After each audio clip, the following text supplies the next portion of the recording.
boot, boot, boot, bobbing along. Hi, we're Stuart and Emmie, and we live full-time on our 57-foot narrowboat. We've spent the last year travelling up the UK waterways towards Sheffield so we can be nearer to my granny. There have been lots of ups and downs, and in our last video, after months of prep, our engine broke just before we headed onto tidal waters. Here's what happened next. So the lovely engineer from RCR has just left after persevering with the engine for at least over an hour. What they think is there is a really big airlock in our coolant system, definitely in our skin tank, and apparently Peugeot engines are notoriously difficult to bleed the airlocks out of. And also that it could be indicative of another problem as well. And they've advised that we don't cruise for the time being. She has left and she said that she's notified the head office and they're going to send somebody a little bit more skilled with working with Peugeot engines, but it's most likely not going to be today. Which today's our journey. However, I've just had a phone call from Cromwell Lock, and due to the heat, the train bridge that goes basically just over the front of Cromwell Lock isn't working anyway, and so they've advised that we don't come up. So we wouldn't have been able to come up now until like Monday or Tuesday anyway. So we've got a bit of time, but we can't move anywhere. Fingers crossed it's fixable. Yeah. The problem is it could be indicative of a problem with the head gasket. Which is what we were thinking. Yeah. But is that fixable? That can be expensive and hard to fix. Boop.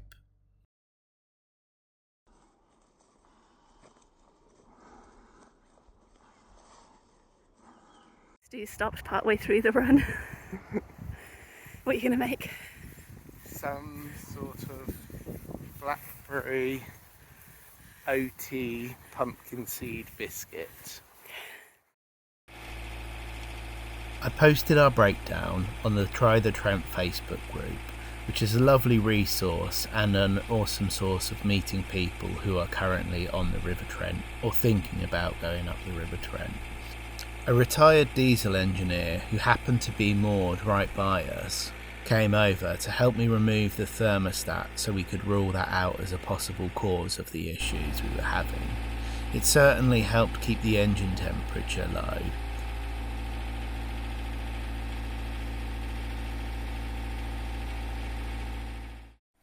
Boots!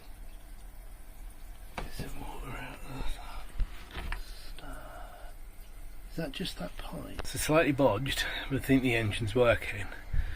Thanks massively to Lee on the big grey boat over there. And it looks like it was our thermostat that was failing and it wasn't opening.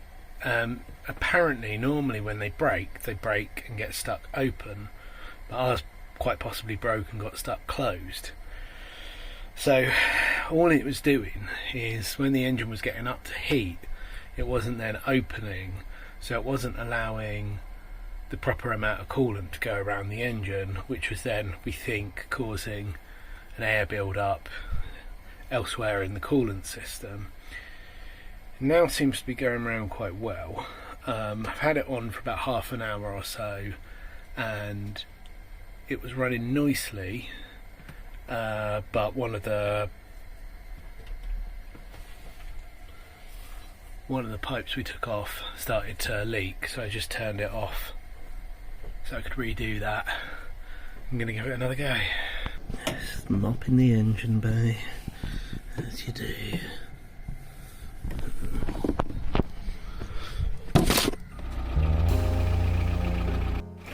Right.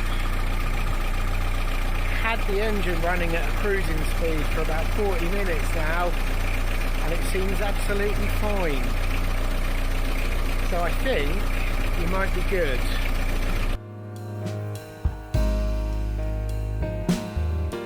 While I was having fun with the engine, Emmie was having a lovely time drawing her surroundings and cooking us some food.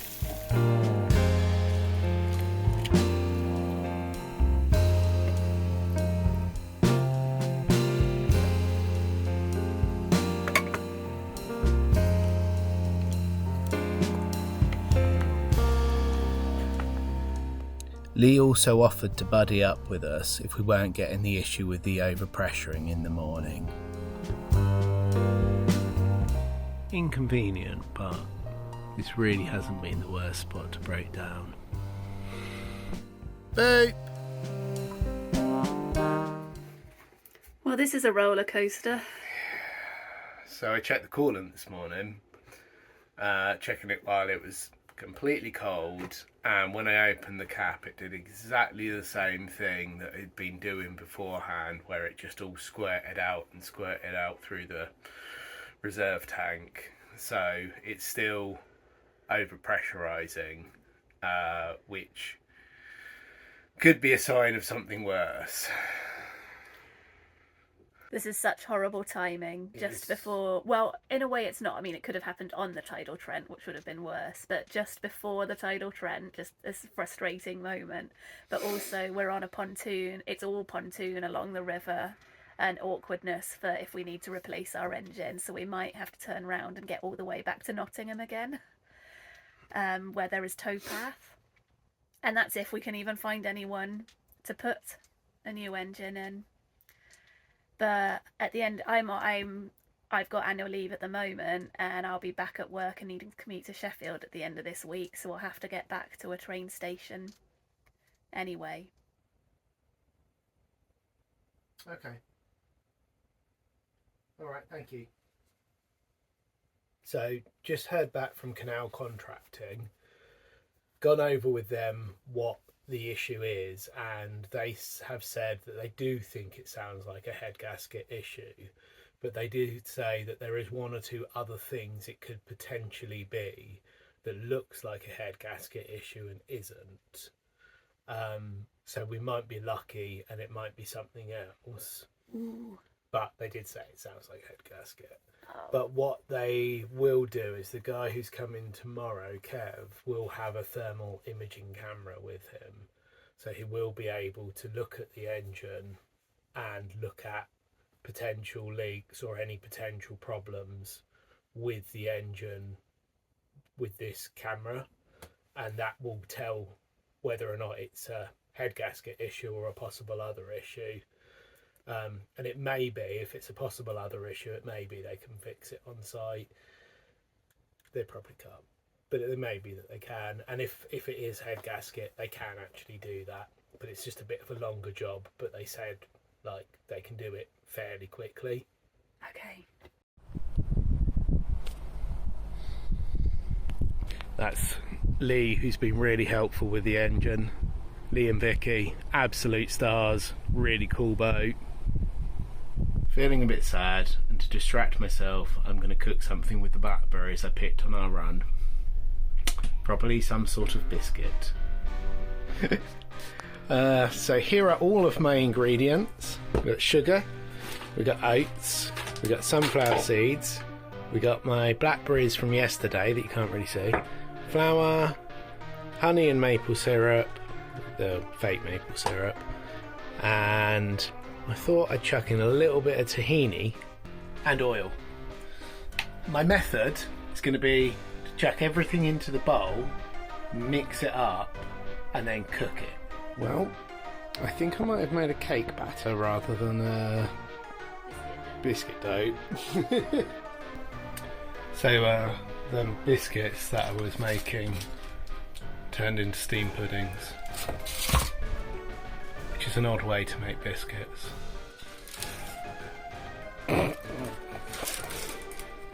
They're not very good. They taste a bit like if someone were to make a steamed pudding but try and make it healthy by reducing the fat content and the sugar content, and what you just got was a weird, slightly sweet stodge that's got pumpkin seeds and oats in it. I think I've hit the sense of humour failure portion of the breakdown I just wanted to do something that worked, and so I thought I would do some baking, and I've just made 2 horrible puddings that no one really wants to eat. I'm curious. I'm not.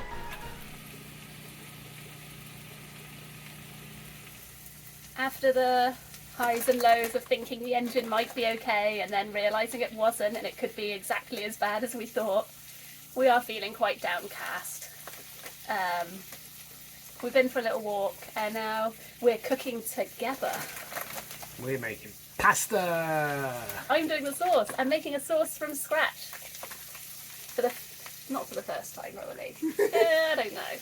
Certainly not something I'm used to doing. Well, it looks like a pasta sauce. It smells like one too. I've been doing quite a bit of cooking for Granny while I'm at Granny's. Mostly keeping it really simple with pre-jarred sauces and things, but I'm starting to feel a bit more confident about cooking, which is why I'm braving making pasta sauce not from a jar. Yay! I've just eaten some, and it's alright, not as good as Stu's, but I suppose that's fair enough.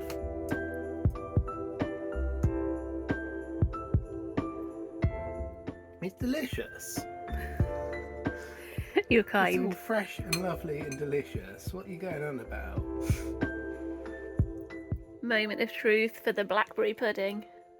It's covered in honey and custard, so hopefully that will improve it. It's got too many textures going on inside of it. I think that's a problem. Well, because it was supposed to be biscuits. It's got oats in. It's alright. I'm a bit scared of it.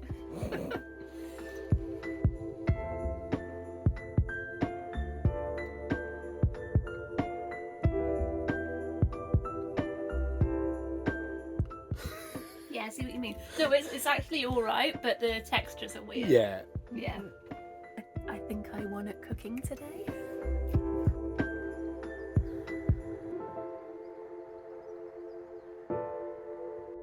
Boop. Oh, don't know if it looks better on camera, but I spent an hour or so just cleaning the boat up, or the engine up, just so it's a bit easier to see if there's anything dripping or anything leaking anywhere. I think it's looking better. Engineer number 3 is here. What is wrong with my fingers? 3. This engineer has a thermal imaging camera with them so that they can identify any heat spots or possible air pockets within our engine, which is all very clever. So, Sad news. not entirely unexpected, but it's still a blow. The engine is done. And the guy said that there's a more fundamental problem than the actual gasket being done, in the engine itself, the installation is not really fit for purpose. So basically, as I understand it, this problem has probably been in the background this whole time because the skin tank, which is where the coolant goes to cool down and things, is way too small for our engine. Like, drastically too small, as well as some pipes being not quite in the right place. Yeah, so the pipes both go into the top, so it kind of means that, like, the cool water is coming out the top, but also the hot water is going in the top, so all the hot water's kind of just staying at the top and going back into the engine. Huh. Does that not make sense? It half makes sense to me. I can't quite visualise. I mean, all the details are confusing me, but I understand that all the hot water is at the top, both the pipes are at the top, so the cool water is sitting at the bottom, not getting to go out. Yeah. Essentially? Yeah, so it's not like, it is cycling, but it's not really cycling through the skin tank. It's all going round the top. Yeah. So there's been a long-term problem with overheating, and the fact that we've just come onto the river and the engine has to work that little bit harder was just the last straw for it. Yeah, he even thought it could be that the gasket's been gone for a while, but we weren't really seeing. It wasn't flagging up. Yeah, we weren't seeing the symptoms of it until now. He said there's no point in fixing the gasket because because it's an expensive fix anyway, could be that the head's gone as well. And as soon as we do, we'll probably find that it breaks again If they didn't do also the skin tank. Yeah. But with it being a very old engine, it's not really worth spending all that money to fix it all. And to fix the skin tank, the engine's got to come out anyway. So the solution is to buy a new engine. Proper marine engine, a normal one like other people have. But it's a very expensive thing. That's just, I was really hoping we'd get to Sheffield before we had any major issues, because then I was planning on seeing how much work I could do on the engine myself, knowing that things like there's an injector pin that needs sorting. But this is well beyond my capability. In a way, I feel better, like having he was like the senior or one of the senior engineers from RCR, and having someone who really knows what they're talking about come out, and Lee as well, who helped me with the thermostat and that, who also said the same thing, that he actually did say the skin tank was far too small, and that he thought it probably was that the gasket was gone. It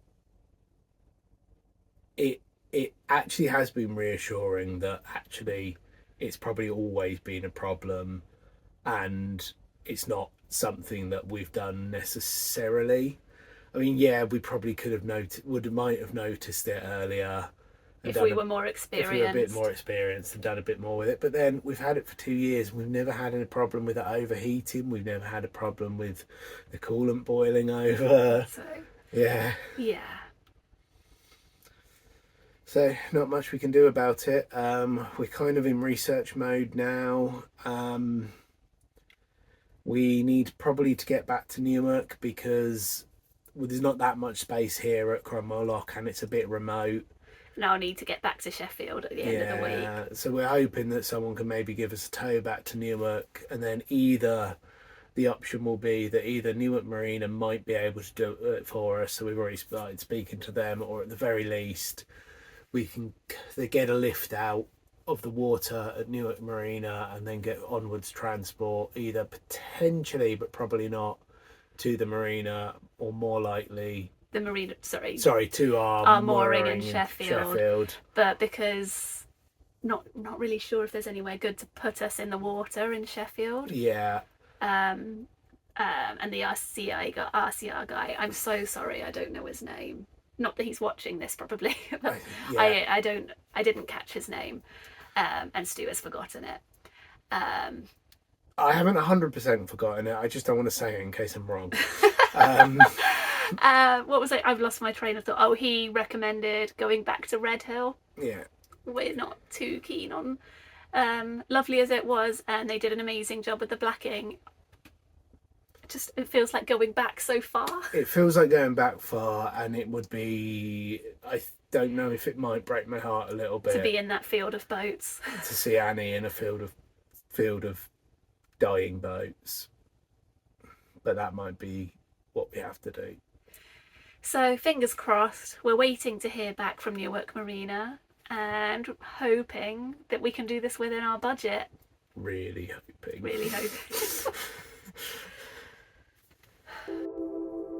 Thank you so much for watching this video, and thank you so much as well to Andrea and Winnie Michelle for the Buy Me a Coffee donation.